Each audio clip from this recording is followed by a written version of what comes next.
इस बजट में बहुत लोगों का बहुत ही बड़ा अपेक्षा था, क्योंकि ये जो बजट प्रेजेंट किया गया है, एक साल में जो हमने नेगेटिव ग्रोथ जो देखा है -7.5, पहली दफ़ा इंडिया में ऐसा नेगेटिव ग्रोथ हुआ है। तो जितना लोगों का अपेक्षा था कि ये बजट थोड़ा रिकवरी में ऐड करेगा, ये सचमुच ये बजट ज़्यादा से ज़्यादा फुलफ़िल किया है जो एक्सपेक्टेशन था। क्योंकि जो बजट डेफिसिट गवर्नमेंट ने बजट में लिखा है, वो रेवेन्यूज़ ज़्यादा होने के फिर भी एक्सपेंडिचर ज़्यादा करने के कारण ये फिस्कल डेफिसिट ज़्यादा बढ़ा है। इस पिछले साल जो हमारा डेफिसिट जो था 9.5%, वो किस कारण था? एक्सपेंडिचर बढ़ाने के कारण नहीं था। जो डिनोमिनेटर है, मतलब जो जीडीपी स्लो डाउन हो गया, उसके कारण ये डेफिसिट बढ़ गया था। पर आगे वाले जो साल में हम डेफिसिट जो गवर्नमेंट ने प्लान किया है 6.8%, वो बेस भी बड़ा रहेगा और उसके ऊपर जो न्यूमरेटर है, मतलब जो गवर्नमेंट स्पेंडिंग है, वो भी बढ़ने वाला है।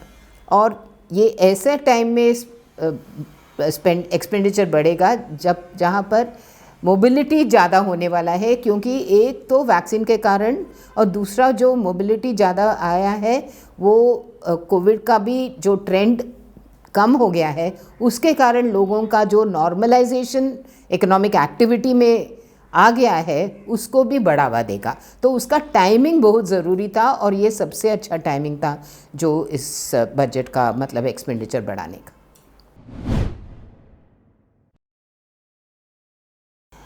हाँ, एक एक्सटेंट तक तो डेफिनेटली, पर कोरोना के कारण एक बहुत ही इम्पॉर्टेंट इम्पैक्ट जो हुआ है, वो गरीबों के ऊपर हुआ है।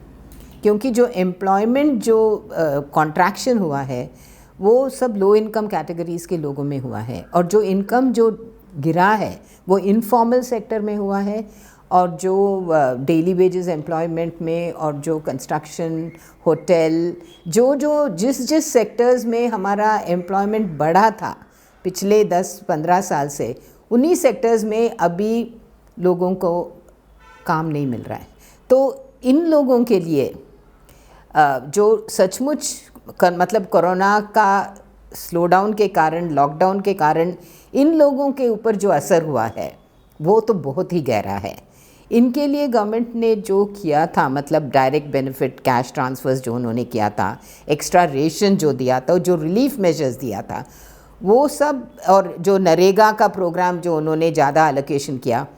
पर मैंने इस बजट अनाउंसमेंट में मैंने कहीं मतलब मैं ढूंढ रही थी कि नरेगा जैसा प्रोग्राम को ज़्यादा एलोकेशन मिल रहा है कि नहीं, क्योंकि एम्प्लॉयमेंट जनरेशन के लिए इस बजट में इतना मुझे नहीं दिखा जैसा मैं देखना चाहती थी।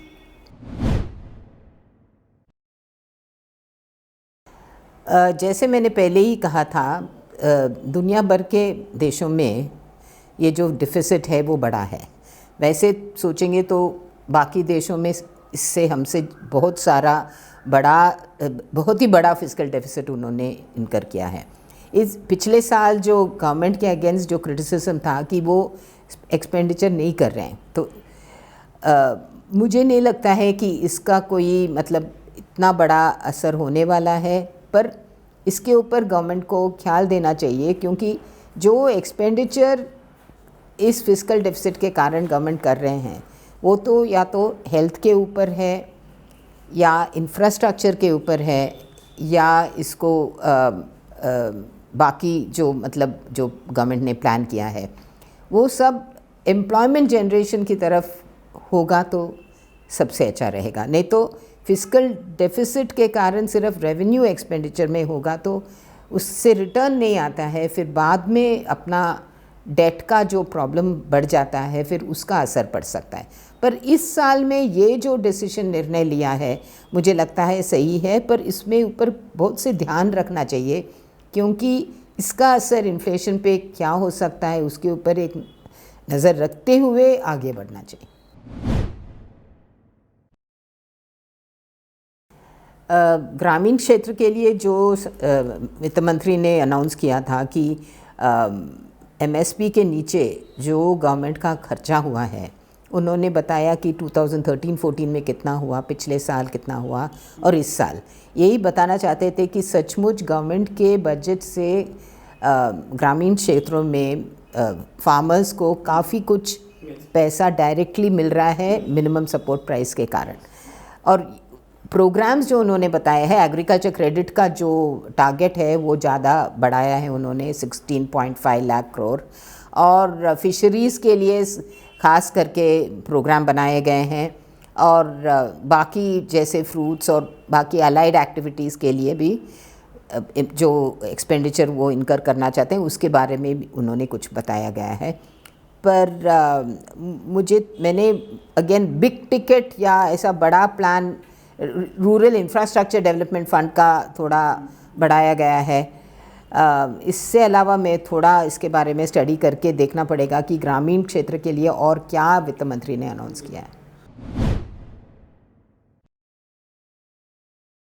इंफ्रास्ट्रक्चर ही हमारे लिए सबसे बड़ा हर्डल हुआ है, और उसके लिए उन्होंने ये भी लिखा है कि मतलब स्वच्छता के लिए, स्वास्थ्य के लिए,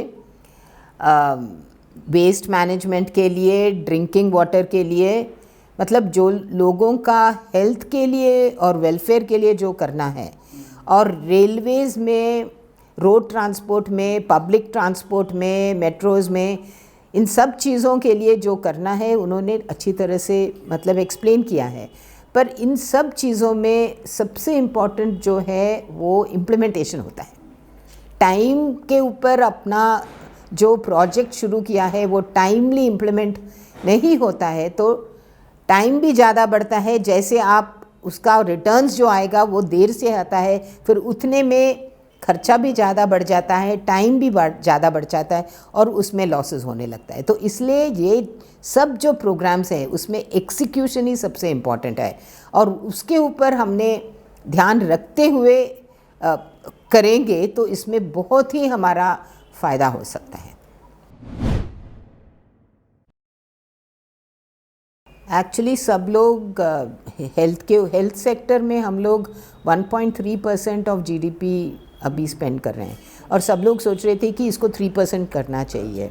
तो ये 64,000 करोड़ जो है इसको शायद 2.3 या ऐसा ही कुछ उतना उससे मतलब और भी बढ़ना चाहिए, तो इससे डेफिनेटली फ़ायदा होगा।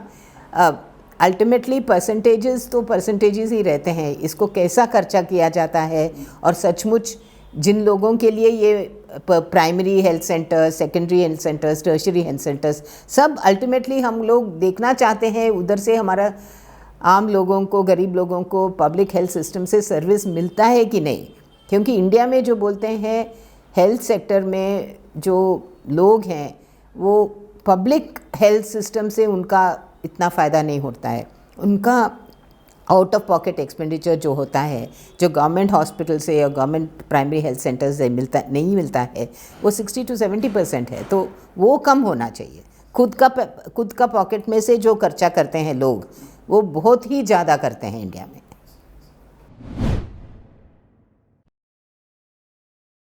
ये पहले दफ़ा है जो ये इसके बारे में गवर्नमेंट बात कर रही है। 1969 में हमने बैंक नेशनलाइजेशन किया था, उसके बाद में 1980 में और भी बैंक्स नेशनलाइज किया है, और पब्लिक सेक्टर बैंक्स में हम देखेंगे तो उनका काफ़ी लॉसेस बढ़ा था, और बार बार गवर्नमेंट को उनको उसमें और पैसा डालना पड़ा। तो उसके कारण और उसका जो गवर्नमेंट के ऊपर जो बर्डन है वो तो काफ़ी रहा है।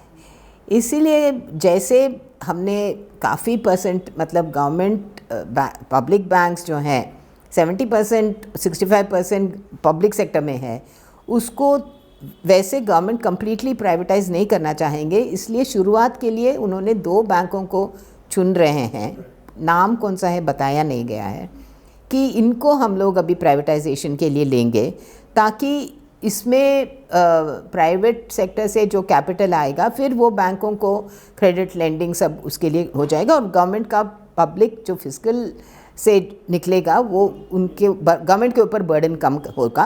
पर पूरा बैंकिंग में नज़र रखते हुए गवर्नमेंट का जो मतलब डोमिनेंस है फिनेंशियल बैंकिंग में वो तो कंटिन्यू होगा अभी के लिए तो।